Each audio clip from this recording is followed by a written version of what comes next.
Channel पर target with Vikrant पर। तो आज का नया टॉपिक है use of is am are यानी सिंपल प्रेजेंट।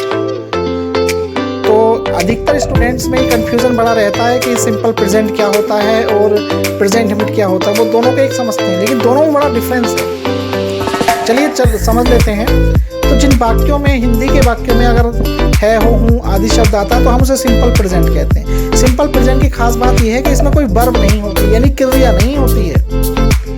जबकि प्रेजेंट इंडेफिनिट की बात करते हैं तो उसमें वर्ब आती है। जैसे वह पढ़ता है तो पढ़ क्या है, पढ़ रहे हैं। तो इस कंडीशन में आपको कभी भी जो है कंफ्यूज नहीं होना चाहिए कि भाई सिंपल प्रेजेंट क्या होता है। बोले सिंपल प्रेजेंट वो होता है जिसमें जो है वर्ब नहीं आती, जिसमें वर्ब नहीं आती है, नाउन दिया होता है, उसे सिंपल प्रेजेंट कहते हैं। और जिसमें वर्ब आती है उसे प्रेजेंट इंडेफिनिट कहते हैं। ओके, तो बात कर लेते हैं। चलिए, तो सिंपल प्रेजेंट यानी इज एम आर की बात पर करते हैं। तो एक वचन कर्ता के साथ आपको इज लगाना है, बहुवचन के साथ आर लगाना है और आई के साथ एम लगाना है। एक वचन क्या होते हैं आपको अच्छी तरह पता होगा, और बहुवचन क्या होते हैं ये भी मैंने बता दिया। नहीं पता है मैं बता दूं आपको। यू, वी, दे, दीज, दूध ये सब बहुवचन होते हैं, यानी एक से ज़्यादा, मोर देन वन बहुवचन। अगर कोई चीज़ एक है तो एक वचन माना जाता है। और आई वैसे बहुवचन होता है, लेकिन इस सेंटेंस के अंदर आई के साथ एम लगता है। चलिए एग्जाम्पल के द्वारा समझते हैं कैसे जो है एग्जाम्पल आएंगे, तो हम समझते हैं उन चीज़ों को, देखते हैं एग्जाम्पल के द्वारा। जैसे देखिए, वह एक अध्यापक है, बड़ा सिंपल वाक्य है। वह एक अध्यापक है, तो सिंपल से शुरुआत कर रहे हैं। तो वह एक अध्यापक है, सबसे पहले वह के लिए आपको सब्जेक्ट का चयन करना है ही, उसके बाद आपको है की अंग्रेजी लगानी है इज, फिर आपको एक के लिए ए लगाना है जिसे हम आ कहते हैं। अध्यापक को अंग्रेजी में टीचर कहते हैं, ही इज अ टीचर, यानी वह एक अध्यापक है। तो एक वचन के साथ हमने क्या लगा दिया, इज। और देख लीजिए, आसमान साफ है, तो आसमान क्या है, आसमान साफ है। तो सिंपल वाक्य आ रहा है। देखिए सबसे पहले आसमान को क्या कहेंगे, द स्काई। द स्काई है के लिए इज लगाइए, और साफ के लिए क्या कहेंगे आप, clean. The sky is clean, या क्लियर भी कह सकते हैं आप। तो इस कंडीशन में आप आसमान साफ है। और देख लीजिए,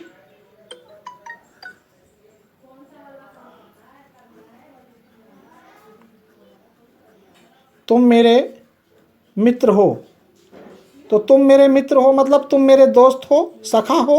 तो तुम के लिए आपने यू लगाएंगे आप, उसके बाद हो के लिए आर लगाएंगे। मेरे मित्र तो my friend, you are my friend, तो आप मेरे मित्र हैं। इस तरीके से सेंटेंस बन गया। तो बहुवचन है तो हमने क्या लगा दिया, आर लगा दिया। और देख लीजिए,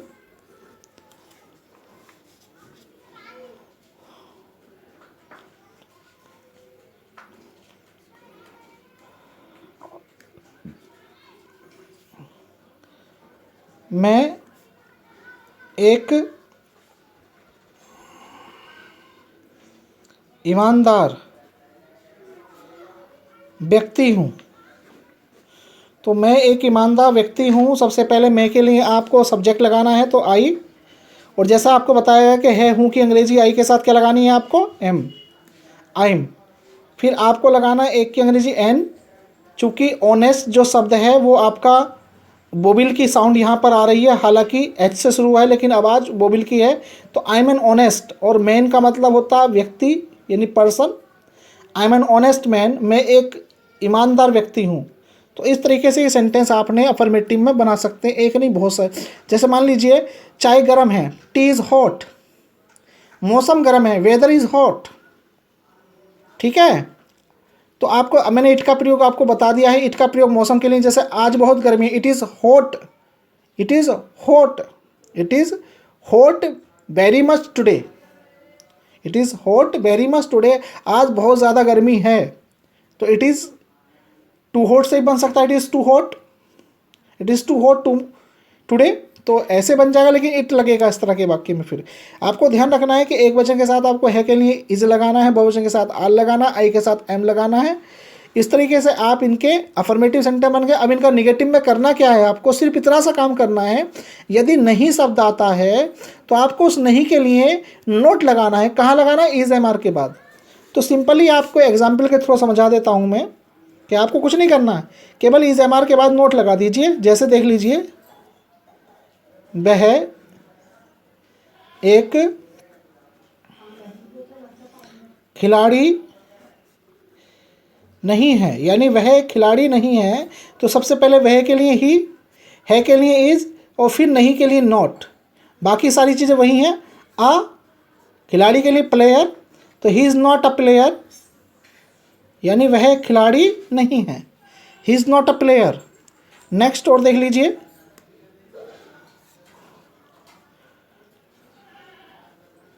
हम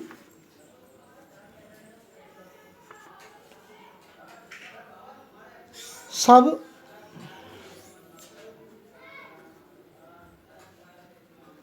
विद्यार्थी नहीं हैं, यानी हम सब विद्यार्थी नहीं हैं। तो सबसे पहले आपको बी ऑल, हम सब की अंग्रेजी बी ऑल लगानी है। Be all are not students, आपको ऐसे करना है। यानी सिंगुलर नाउन के साथ आपको एक वचन के साथ ही लगा दिया आपने, तो इज लगाना है। बहुवचन के साथ आपको आल लगाना है, आई के साथ आपको एम लगाना। इस तरीके से आप बहुत सारे वाक्य बना सकते हैं। चलिए और देख लेते हैं, और एग्जाम्पल देख लेते हैं। देखिए एग्जाम्पल,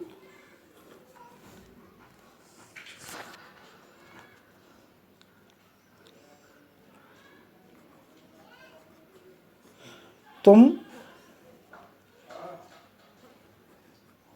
वो अध्यापक नहीं हो।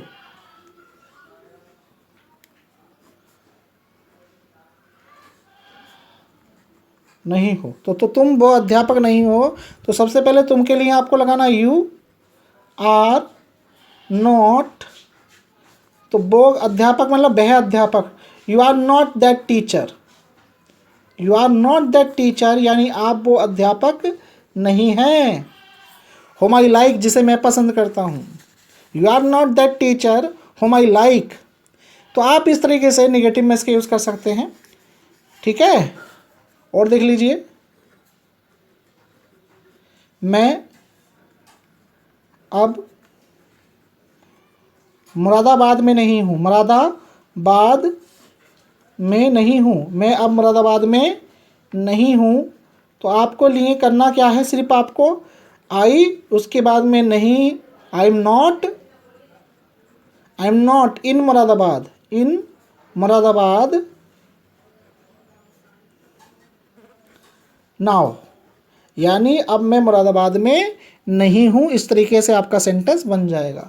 मान लीजिए सेंटेंस अगर मान लीजिए इंट्रोगेटिव हो, क्या शब्द की शुरुआत करें, तो आपको क्या करना है, हेल्पिंग वर्ब शुरू में लगा देनी है, यानी इज एम आर का प्रयोग आपको शुरू में कर देना है। जैसे देख लीजिए एग्जाम्पल, क्या वह अंदर है। तो सबसे पहले आपको वह यानी एक वचन होता है, तो आपको सबसे पहले क्या के लिए इज का इस्तेमाल करना होगा, फिर वह की अंग्रेजी ही, और अंदर के लिए इन।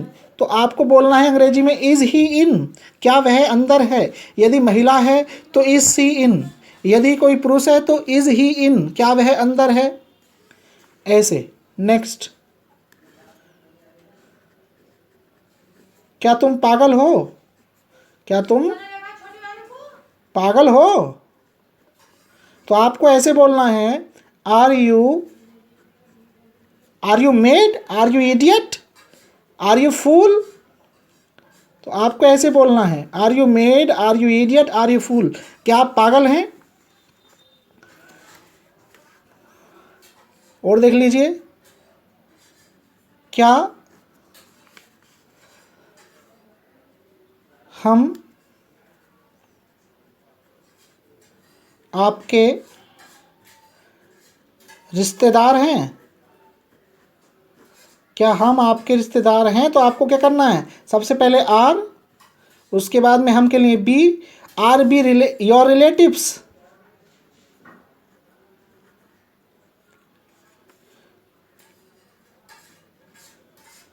तो are be your relatives, RELATIV relatives. तो क्या हम आपके आर बी योर रिलेटिव्स, क्या हम आपके रिश्तेदार हैं। तो इस तरीके से आप सेंटेंस बहुत सारे बना सकते हैं, अपने आप यूज़ करके बना सकते हैं। तो इस चैनल को वो लोग ज़रूर सब्सक्राइब कर लें जिनको अंग्रेजी पूरी तरह सीखनी है। मेरा दावा है कि आपकी अंग्रेजी की जो समस्या है वो ख़त्म हो जाएगी, क्योंकि हम बिल्कुल शुरुआत से चल रहे हैं, अभी तो हम शुरुआत कर रहे हैं। मान लीजिए अब इसमें कोई क्वेश्चन वर्ड WH फैमिली या क्वेश्चन वर्ड आ जाए तो आपको क्या करना होता है, वो क्वेश्चन वर्ड पहले लगाना होता है। जैसे मैं कहने लगूँ अब आप कैसे हैं, तो अब आप कैसे हैं, तो कैसे की अंग्रेजी सबसे पहले मैं बोलूँगा हाउ, उसके बाद है की अंग्रेजी बोलूँगा are you now, how are you now, अब आप कैसे हैं, यानी आपकी अब तबीयत कैसी है, कहने का मतलब मेरा ये है। नेक्स्ट देखिए, अब वह कहाँ है, यानी कहाँ मतलब जगह को पूछ रहा है, तो वेयर इज ही नाउ, यानी अब वह कहाँ पर है।